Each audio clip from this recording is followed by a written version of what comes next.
Be'ez Hashem is we begin Paragraph V, the fourth chapter in the Rambam's Hilchos Kri'as, the laws of the recital of Shema and the Sefer Av, the book of love, which in this paragraph we finish up the halachas of Kri'as regarding those who are exempt from the Kri'as. As Rambam gives halacha alpha regarding those who are exempt from reciting the Shema, including that of the chassan, of the groom.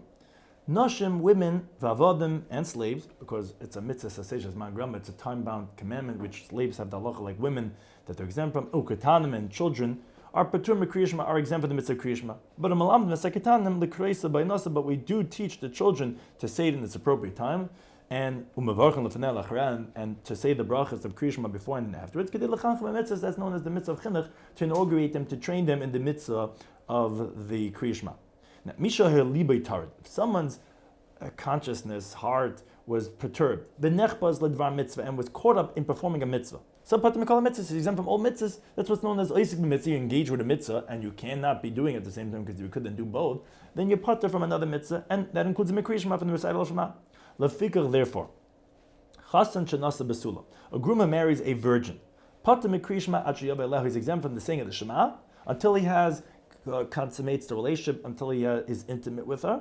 Because his thoughts are not available, because Shema lo yimtza la besul, maybe he's not going to find for her virginity, and he's concerned with that because of this initial journey that he's starting, which is a mitzvah of marriage.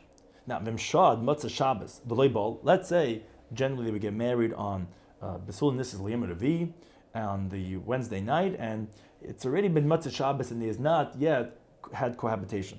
So from matzah Shabbos and onwards, he's obligated to say the Shema. Because he's already cooled down, but Libi Gaspa is already very friendly with her. Even if he did not have cohabitation yet, he's not so worried anymore, and therefore it would not exempt him from the saying of the Shema. Halacha beis. Now, but if someone marries a woman that's not a virgin, although he's engaged in the mitzvah of having children, of consummating the relationship, but he's obligated to say the Shema. There's nothing that's making his thoughts chaotic, because he's not thinking about if she's a virgin or not, because he knows she's not. Something like this, you would, even though you're going to perform a mitzvah, since you're able to, you would have to say the Shema. Now regarding that of a mourner, if someone has someone that passed away, that is an obligation to mourn over. So patur Kri'as is exempt from saying the Shema until he buries him. And the reason is his thoughts are not available to say the Shema with appropriate thought. Now, let's say he was guarding a dead person, even though it's not his dead relative, he's also exempt from the saying of the Shema. But let's say there was two people guarding the one who passed away, so one will watch, and the other one will slip away to another place, because one shouldn't be saying it near a dead person, and say the Shema. And then he goes back and he watches, and then the other one goes away and he says the Shema. That's how both of them will be able to say the Shema. And to someone who's digging a grave for a dead person, patur Kri'as, when he's doing that, he'll be exempt from the saying of the Shema. Halacha dalt. One does not take out a dead person to be buried, close to the time of the saying of the Shema, so that it shouldn't stop people from being able to say Shema in this appropriate time. Unless he was a great person, where it's not appropriate to delay his burial.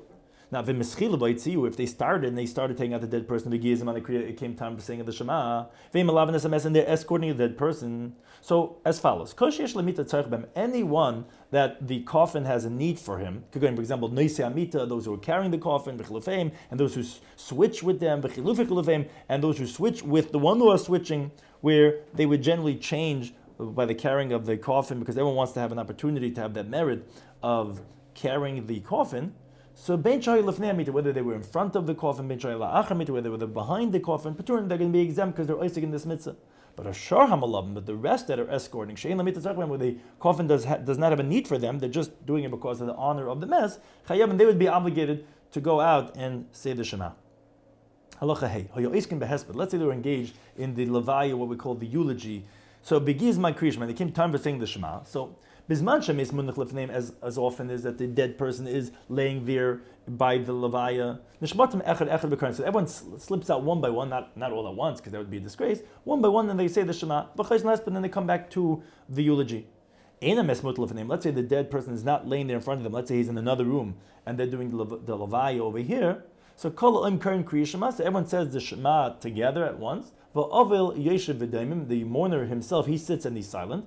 because he's not obligated to say the Shema until he buries his dead relative. Halacha vav covers a mace. If let's say they buried already the dead person, now the mourners are on his way back to receive consolation. And all the other people are going behind the mourners from the place of where the cemetery is, where the burial is, to the place where the mourners stand last ashur to make a roll of kabbat to receive consolation. So if the people could start and finish even one pasuk of the Shema, I mean the first pasuk, before they get to the row of the halach of Tanchumei Avelim, so they should start it.